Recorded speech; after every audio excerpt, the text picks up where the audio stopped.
সকলে কাৰ্তিক মাসত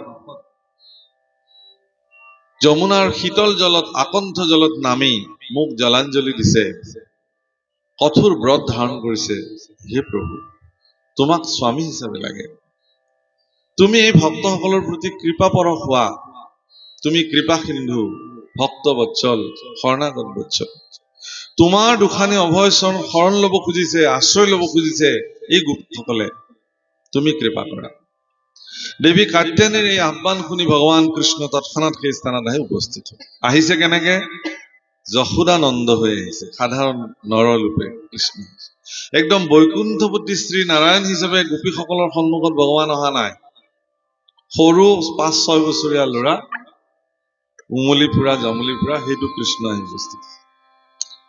কি হল? তোমালোকক মোক বোলে স্বামী হিচাপে লাগে, একদম গদ গদ স্বৰেৰে গোপী